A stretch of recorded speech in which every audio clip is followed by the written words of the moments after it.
سپس نقطه دوم اختلاف مطالع میگویند، اختلاف افقها، منطقه ها، شهرها، دیارها. اینجا نقطه دیگری میشود که این راهین ما باید مد نظر بگیریم و از این مسئله با خبر شویم. بارک الله فیکم. پس با وجود امی اختلاف در مسئله اتحاد مطلع ها، یعنی یکسان بودن نیت رؤیت ماه، یکسان بودن رؤیت ماه یعنی که دیدن ماه است. رؤیا این دیدن رو میگویند، دیدن ماه هلال، یا که اختلاف آن، فرق داشتن آن از لحاظ علمی در دو نظر است، دیدن ماه یا که ندیدن ماه. در این مورد بین امت اشکال ندارد، هیچ اشکال ندارد، چون در گذشته امت اسلامی در زیر یک راهبر بودند. اگر در یک جا ماه دیده میشد، بر همگان این در حال منتشر میشد، پند میشد. اما امروز که دیار به شهرها و بر ناحیه‌ها و بر دولت‌ها تقسیم شده است، هر دولت در هر جایی که وسط کره زمین که شکل‌های گوناگون دارد، در بعضی جاها شب است، در بعضی جاها روز است، وسط بر همه حالت آنها این حکم کرده می شود و هر جایی که در هر کسی در هر منطقه در هر دیاری که زندگی داره، وسط بر حالت آنها این روزه داشته می شود. چون یک در مسئله اول در بالا ذکر کرده شد، وسط در شرق و در غرب و علمای هر کشور وسط بر همه حالت و دیدن ماه حکم را صادر میکنند و در آن منطقه، در آن شهر و دیار، در آن دولت روزه‌گیری شروع می شود. و سوال نوبتی می شود که بعضی از دولت‌ها یا که بعضی از مردمی هستند که دیدن ماه را نه با دولت خود میگیرند، بلکه دیدن ماه را با مکه مکرمه میپیوندند. میگن خیلی امروز در مکه مکرمه امروز روزه است، ما هم روزه می‌داریم. این گونه می‌شود. پس این حکم چی است؟ این سوال چه خیلی بررسی می‌شود. آیا با دیدن ماه هلال در مکه مکرمه که دیده شد روزه بدارد، یا اینکه با دیدن در همون شهر دیار خود در آنجا قرار دارد، در هر دولت قرار دارد؟ علما میگن که این عمل غیر ممکن است، زیرا دیدن ماه، برآمدن ماه در افق‌های گوناگون، در شهر و دیارهای گوناگون است. در همه جا یک خیل نمی‌براید. گاهی میشود که در هر دیار، در هر ملت، در هر شهر هر گونه می‌براید. و وقتی که اگر که ماه گوناگون برآمد در هر دیار، باید واسطه بر همون منطقه، همون دیار، همون وطنی که زندگی دارد واسطه بر همون رو بگیرد، چون ماه در آنجا واقعا همون روز دیده شده بود، واسطه بر همون رو میگیرد، نه بر مکه پیوست میکند،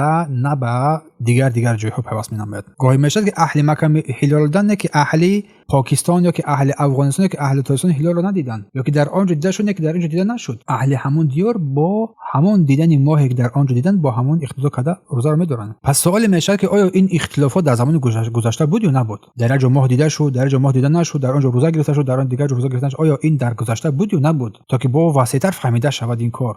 بله، این اختلاف دیدن ماه هم در گذشته هم بودین. چون که از قریب روایت شده است از فضل از بنت حارث که وی رو بر نزد معاویه رضی الله عنه به طرف شام روان کرد. گفتن من شام رفتم و حاجتش رو برآورده کردم. شام رفتم، حاجت وی را، کار او را انجام دادم، برآورده کردم. و در آنجا وقت رفتن رمضان آغاز شده بود که در شب جمعه در آنجا در شام الکه هلال رو دیده بودند. و سپس میگه که من هنگامی که آخر ماه به مدینه برگشتم، از شام بر مدینه میگه من برگشتم، عبدالله ابن عباس رضی الله عنه از من پرسید، میگه بعدن هلال رو یاد کرد و گفت شما کی هلال رو دیدید؟ گفتم شب جمعه دیدیم. اکید در شام رفتگی بود، شب جمعه دیدیم. گفت خودت چی؟ میگه گفتم که بله، مردم هم دیدند و روزه گرفتند. خودشون دیدند و مردم هم دیدند روزه گرفتند و معاویه هم روزه گرفت. و ابن عباس میگه رضی الله عنه که ما آن رو شب شنبه دیدیم و این ماه رو پورا کامل کرده روزه گرفتیم. گفتن پس دیدن معاویه در شام روز جمعه بود و دیدن ابن عباس در مدینه روز شنبه بود. سپس میگوید که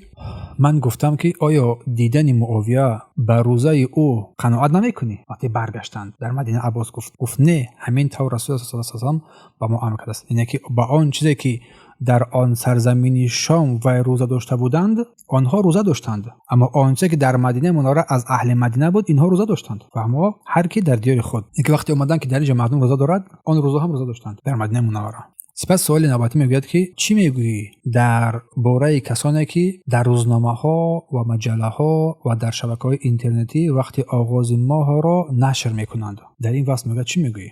میگه که باید از چنین کارها دست کشید. نشر کردن ماه رمضان که یک ماه پیش، یک هفته پیش، 2 هفته پیش که فلان روزه میشه، از این کار میگه باید دست کشید. به خاطر کلمه مسلمان پراکنده نشود. وقتی این اعلان میشه دیگر همه مسلمان‌ها دیگر در شک تردید میافتند که کی روزه باشه. در 100 کسی دیگر میپرسن که در شما روزه است، در ما روزه است، و در ما این گناه، در ما اون گناه است. اگر که با اصل بر بگردیم، با دیدن هلال بر بگردیم، دیگر چیز همه مشکلات ها برطرف میشود. پس میفرماید که آیا حکم حاکم یا که امیر در یک کشوری که قرار دارد همین مسئله های دیدن ماه رو میتواند بررسی نماید؟ میگوید بله، اگر روزه گرفتن و افطار کردن با فرمان آن باشد، چون آنها زمام امور رو به دست دارند و آنها با این تکنولوژی و با علما با چیزها زودتر میبینن از ما با بیشتر، مادام که دیدن و اعلان کردن با دیدن آنها روزه گرفتن میشه، با دیدن آنها افطار کردن میشه، و وقتی که در اون تعیین کردن میشود وقتی درست نشستن آفتاب. در حدیث فهمیده که با دمیدن صبح روزه محکم میشود، با اذان روزه محکم میشود به اصطلاح تاجیکو، با نشستن آفتاب روزه شکایده میشود، و همچنین با دیدن ماه روزه گرفتن میشود، با دیدن ماه روزه خورده میشود. دیگر کار برای تو مشکلی نداره، دیگر کار برای تو آسان‌تر میگردد. اما سوال نوبتی کسی که در کشور دیگر در غریبی زندگی مینماید، غیر وطن خود زندگی میکند، که آن کشوری که در آن زندگی میکند روزه میگیرد یا با کشور اصلیش. مثلا یک انسان در تاجیکستان زندگی مینماید، شهروند تاجیکستان است که در روسیه زندگی مینماید و مواسط با روسیه روزه بدارد، در روسیه است، یا که مواسط با تاجیکستان روزه بدارد چون شهروند تاجیکستان است. البته که برای مسلمان در هر دیار و در هر وطنی که قرار دارد، در آنجا واسه بر همان مردمی که در آنجا اعلان شده است واسه بر همان روزه می‌دارد، نه اینکه واسه بر بگیم که وطنش در آنجا که قرار دارد واسه بر همان روزه می‌دارد. پس آیا از رسول الله صلی الله علیه و آله دعای مخصوص هنگامی دیدن هلال وارد شده است؟ هنگامی که ماه دیده شد آیا دعای مخصوص از رسول الله ثابت شده است یا نه؟ هنگامی که ماه رو بینی یگان دعای مخصوصه؟ بله، از رسول الله صلی الله علیه و آله یک دعای مخصوص ثابت شده است که هنگامی که ماه رو دیدی دعا نمایی. مثلا که اللهم احله علینا، اللهم احله علینا بالیمن والایمان والسلامه والاسلام، که این هلال برای ما نیکو بگردان با ایمان و سلامت و اسلام، و ربی ربک و ربک الله، و پروردگار من و پروردگار تو ای هلال الله است. روایت ترمذی و احمد است. ولیکن در مورد این حدیث شیخ ابن باز در سندش گفتن که مقال است، گفته های بحثی است، که در صحت بودن آن در باب ترغیب است، تشویق است. ما گفتن و آن گفتن که هیچ باکی ندارد. اما سوال نبودی حکم تبریک گفتن بعد در آمدن ماه رمضان چیست؟ حکم تهنیت به دخول رمضان، حکم تبریک گفتن با در آمدن ماه رمضان چیست؟ هنگامی ماه رمضان داخل میشد تبریک گفتن همدیگر چیست؟ لا باس به همه، اشکال ندارد. یکی حکم تبریک گفتن در داخل شدن ماه رمضان امر باکی، اشکالی ندارد، یکی امر جدید و رواست و اساسش میفرماید که در سنت آمادگی است. اساس این در سنت آمادگی است. مانند تبریک صحابه با کعب ابن مالک به مناسبت قبول شدن توبه اش او رو تبریک گفته بودن. در کجا خوانده بودیم؟ در سیرت بود، در کجا بود؟ پس امری جایز و روا است که تبریک گفتن دوستان و نزدیکان با فرارسی ماه رمضان همدیگر رو تبریک گفتن. از کعب ابن مالک همچنین پیامبر بشارت دادن ابراهیم علیه السلام، ملائکه او را بشارت داد بر چیز؟ بر فرزنددار شدنش ابراهیم علیه السلام را.